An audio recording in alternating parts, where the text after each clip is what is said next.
जब भी आप घर में सुबह खाना बनाएं तो इसमें सबसे पहला अग्रासन या पहली रोटी गाय के लिए निकाल कर रख देनी चाहिए, जबकि आपको सबसे अंतिम रोटी कुत्ते को देनी चाहिए। ज्योतिष शास्त्रों के अनुसार इससे हमेशा देवताओं और पितरों का आशीर्वाद मिलता है। किसी भी व्यक्ति को हर रोज़ सुबह उठते ही भगवान के दर्शन करने चाहिए। यदि कोई भी सुबह उठते ही भगवान के दर्शन करेगा तो निश्चित रूप से उसका दिन बहुत ही अच्छा बीतेगा। साथ ही साथ घर में यदि आप भगवान की पूजा करते हैं तो नित्य प्रतिदिन खुद खाना खाने से पहले भगवान को भोग लगाएं। साथ ही साथ ध्यान रखें कि खाना पूरी तरह सात्विक हो। ऐसे भोजन में अंडा, मांस, मछली, लहसुन या प्याज नहीं होना चाहिए। निश्चित रूप से इससे घर में मां अन्नपूर्णा का वास होता है। प्रतिदिन दूसरों को भोजन कराने का नियम बना लें। चाहे चींटियों को चीनी के 2 दाने ही डालें, लेकिन दें। ऐसा करना आवश्यक है। आप कबूतरों को अनाज या गाय को हरा चारा भी दे सकते हैं। साथ ही साथ ऐसा करने से सभी ग्रहों का बुरा असर खत्म हो जाता है। प्रतिदिन रात को सोते समय दिन भर के लिए भगवान को धन्यवाद जरूर कहें। इसके साथ ही हर दिन उनसे प्रार्थना करें कि आने वाला कल भी अच्छा गुजरे। महालक्ष्मी ऐसे घरों में कभी निवास नहीं करती जहां पर परिवार के लोग एक दूसरे से लड़ते रहते हैं।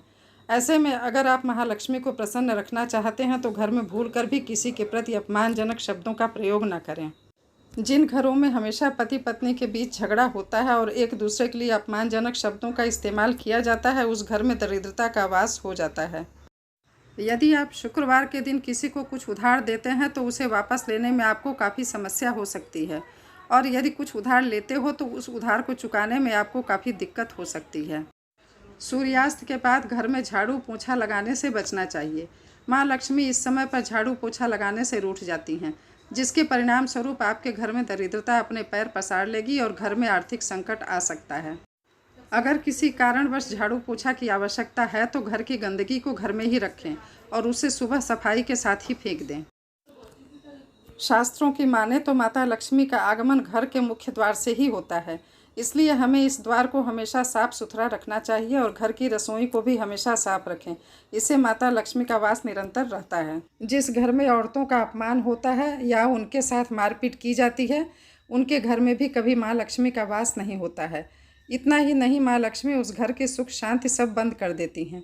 घर की औरतें भी माँ लक्ष्मी का ही रूप होती हैं और उनमें भी मर्यादा, लज्जा और ममता जैसे गुण होते हैं। एक परिवार की नींव बड़े बुजुर्ग होते हैं, उनका अपमान भगवान के अपमान के बराबर होता है। यह सोचने वाली बात है। आखिर क्यों माता लक्ष्मी ऐसे घर में आएंगी जहां भगवान का अपमान हो रहा हो? ऐसे घरों में माता लक्ष्मी का आशीर्वाद कभी नहीं मिलता। गरुड़ पुराण के अनुसार अगर मनुष्य को सभी चिंताओं से मुक्ति पाना है तो उसे विष्णु सहस्त्रनाम का पाठ करना चाहिए। यदि कोई इसका 6 माह तक रोज पाठ करता है तो उसकी सभी समस्याओं का अंत हो जाता है। गरुड़ पुराण के ये उपाय आपके जीवन को सुखमय और समृद्ध बनाने में मदद कर सकते हैं। इन्हें ध्यान से पढ़ें, नियमित अध्ययन करें, श्रद्धा और आस्था रखें। ये उपाय आपके जीवन को सकारात्मक दिशा में मोड़ सकते हैं और आपको आनंददायक जीवन जीने में मदद कर सकते हैं।